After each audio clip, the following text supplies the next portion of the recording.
Hi, I am Shobik and you are welcome to English with Shobik. আজকে আমি আবার নতুন একটা ক্লাস নিয়ে চলে এসেছি।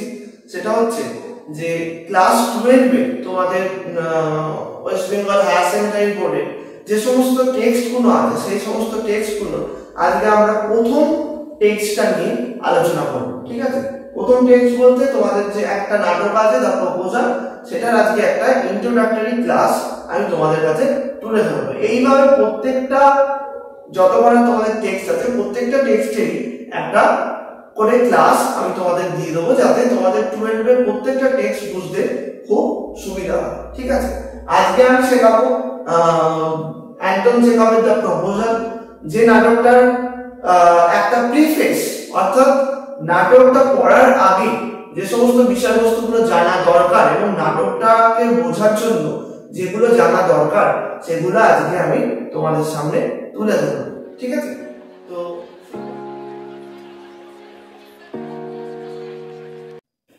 The proposal by Anton Chekhov. Anton Chekhov ছিল রাশিয়ার একজন playwright and short story writer. ঠিক আছে, এবার উনি ওনার যে লেখনীর মধ্যে যেটা বেসিক বৈশিষ্ট্য দুটো খুঁজে পাওয়া যায় সেটা হচ্ছে ট্রুথফুলনেস অ্যান্ড ব্রেভিটি। মানে কি ট্রুথফুলনেস অ্যান্ড ব্রেভিটি? মানে হচ্ছে ট্রুথফুলনেস হচ্ছে সামাজিক বিভিন্ন বিষয়ে তিনি সত্যতা বা সত্য ঘটনাগুলোর একটা রূপ আমাদের কাছে তুলে ধরেন। এমন নয় যে তিনি শুধু ফিকশন লিখছেন যার সাথে বাস্তব জীবনের কোনো মিল নেই। এটা একটা তার বৈশিষ্ট্য ছিল তার লেখা, এবং তার সাথে একটা বৈশিষ্ট্য ছিল ব্রেভিটি, অর্থাৎ তার লেখনী অত্যন্ত সংক্ষিপ্তসার এবং সংক্ষেপে তিনি অনেক গুরুত্বপূর্ণ কথা সংক্ষেপে তিনি ব্যাখ্যা করেছেন। যে কোনো নাটক বা প্লে আমরা জানি একটু বিস্তৃত হয়, একটু বড় হয়, কিন্তু তার লেখনী খুবই সংক্ষিপ্ত এবং সংক্ষেপে তিনি মূল ভাবনাটা তুলে ধরেন। ঠিক আছে, এবার যদি থিম পার্সপেক্টিভ থেকে দেখি তাহলে ওনার মানে নিজের জীবনটা একটু আমাদের তুলে ধরতে হবে। তিনি নিজে অ্যান্টন চেখভ নিজের জীবনে খুব একটা যে ধনী বাড়ি থেকে বিলং করতেন তার নয়, তাকে জীবনে অনেক স্ট্রাগল করে বড় হতে হয়েছে। এইবার এই যে লেখনীটা বা তার লেখাগুলো সেগুলো ঠিক রুশ বিপ্লবের আগে আগে লেখা। ঠিক আছে, রুশ বিপ্লবের আগে। এবার রুশ বিপ্লবের আগে যে সামাজিক কন্ডিশন ছিল সেটা হচ্ছে যে সেই সময় জমিদার যোদ্ধারা পুরো সমাজটাকে তারা দখল করে রেখেছিল। যাদের ল্যান্ড বেশি ছিল, যাদের ধন সম্পত্তি বেশি ছিল, তারাই সমাজের অধিপতি ছিল। কিন্তু অ্যান্টন চেখভ সেই ক্লাসে তিনি বিলং করতেন না। ঠিক আছে, এইবার অ্যান্টন চেখভ এমন একটা ব্যাকগ্রাউন্ড থেকে এসেছেন, একটা পুয়ার ব্যাকগ্রাউন্ড, যার জীবনটা শুধু পুয়ার নয়, তারা অনেকটা স্ট্রাগল করে বড় হতে হয়েছে। ঠিক আছে, বিভিন্ন কনফ্লিক্ট, বিভিন্ন ধরনের প্রবলেম তার জীবনে এসেছে। সেই জন্য বিভিন্ন সামাজিক যে সমস্ত অধঃপতন বা সামাজিক যে সমস্ত ভারসাম্যহীনতা সেই সময় ছিল সেইগুলোর বিরুদ্ধে তার প্রত্যেকটা লেখার মধ্যে ফুটে উঠেছে, এবং বেশিরভাগটাই তার সোশ্যাল স্যাটায়ার এবং কি বলে পলিটিক্যাল স্যাটায়ার। ঠিক আছে, এবার সেই সময় যে রাশিয়ার সিচুয়েশন ছিল সেটা হচ্ছে যেটা বললাম তোমাদের, জমিদার যোদ্ধারা সামাজিক ভাবে সমস্ত ভাবে সমাজকে দখল করেছিল। ঠিক আছে, এইবার সেই সিচুয়েশনে তাদের এগেইনস্টে বিভিন্ন রকম রাজনৈতিক এবং সামাজিক বিভিন্ন বিষয় নিয়ে তিনি লিখেছেন। সেরকম ভাবে প্রপোজাল একটা সেই অর্থে সেইটা সোশ্যাল স্যাটায়ারে বলা যায়। ঠিক আছে, এবার এই প্রপোজালের অরিজিনাল নাম ছিল, প্রথম লেখাটা যখন বেরিয়েছিল তখন নাম ছিল ম্যারেজ প্রপোজাল। ঠিক আছে, এবার আমি বুঝতে পারছি যে যদি এটা ম্যারেজ প্রপোজাল হয়, আচ্ছা একটা জিনিস বলে দিই, এটা কিন্তু রাশিয়ান ল্যাঙ্গুয়েজে লেখা হয়েছে এবং এটাকে ট্রান্সলেট করেছেন জুলিয়াস ওয়েস্ট ইংলিশে। ঠিক আছে, সেই ইংলিশ ভার্সনটাই আমরা পড়ছি। এইবার এটা ছিল এটার অরিজিনাল নেম ছিল ম্যারেজ প্রপোজাল। ঠিক আছে, তার মানে আমি বুঝতে পারছি যে সোশ্যাল স্যাটায়ারটার বিষয়টা কি, ম্যারেজকে নিয়ে তিনি স্যাটায়ারিক টোনে লিখেছেন, অর্থাৎ ব্যঙ্গাত্মক টোনে তিনি এই পুরো প্লেটা লিখেছেন। ঠিক আছে, মানে বিবাহের যে ধারণা ছিল সেই সময় বিবাহটা এক অর্থে তখনকার দিনে একটা অর্থনৈতিক লেনদেন হিসাবে ধরা হতো। মানে বিবাহের সাথে যে দুটো মানুষের ইমোশন, দুটো মানুষের ভালোবাসা জড়িয়ে থাকে, সেটা সেই সময় মানুষদের মধ্যে ছিল না। তাদের কাছে বিবাহ মানে দুজনের সোশ্যাল সিকিউরিটি এবং মানির লেনদেন, জমির লেনদেন, এগুলোই ছিল এই সময় বিবাহের বিষয়বস্তু। সেই যে বিবাহের যে মানে কি বলবো সংকীর্ণ মনোভাব, মানে যেখানে দুটো মানুষের মন জড়িয়ে নেই, শুধু আর্থিক লেনদেন এবং সোশ্যাল সিকিউরিটিটাই শুধু বিবাহের উদ্দেশ্য হওয়ায়, সেইটার বিরুদ্ধে তিনি স্যাটারিক টোনে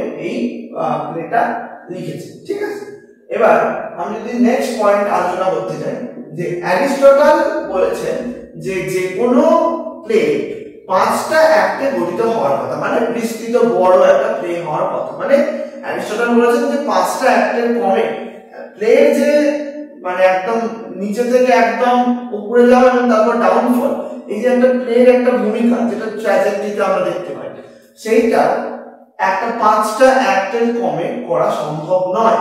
কিন্তু অনেকেই এটা নিয়ে এক্সপেরিমেন্ট করেছেন, শেক্সপিয়ার করেছেন, আরো অন্যান্য রাইটাররাও করেছেন, রাইটার শুনতেছি আমরা জানি একটা 1 অ্যাক্ট প্লে। ঠিক সেইভাবে আমাদের প্রপোজালটা হচ্ছে একটা 1 অ্যাক্ট প্লে।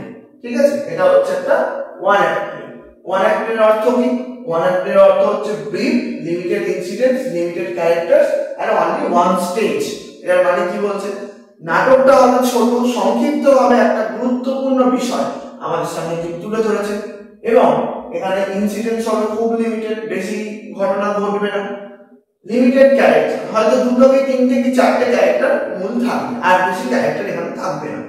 আর আরেকটা হচ্ছে মেন বৈশিষ্ট্য যেটা, যে অনলি 1 স্টেজ, মানে নাটকটা যখন প্লেড হবে, অর্থাৎ নাটকটাকে যখন আমরা মঞ্চস্থ করব, তখন একটাই যে মঞ্চের সেটিং, সেইটার উপরই নাটকটা হবে। জেনারেলি আমরা যে কোনো নাটক দেখি, ম্যাকবেথ বলো, যে কোনো নাটক, বড় বড় নাটকগুলো, সব নাটকের ক্ষেত্রে বিভিন্ন স্টেজ পরিকল্পনা করতে হয়। মানে অনেক কটা জায়গার সিন দেখানো হয়, অনেক দিনের একটা কাহিনী দেখানো হয়, কিন্তু এটা একটা ছোট্ট সময়ের কাহিনী, হয়তো একটা দিনেই শেষ হচ্ছে, এবং তার সাথে সাথে একটা স্টেজের যে সেটিং, সেই জায়গাতেই শেষ হচ্ছে।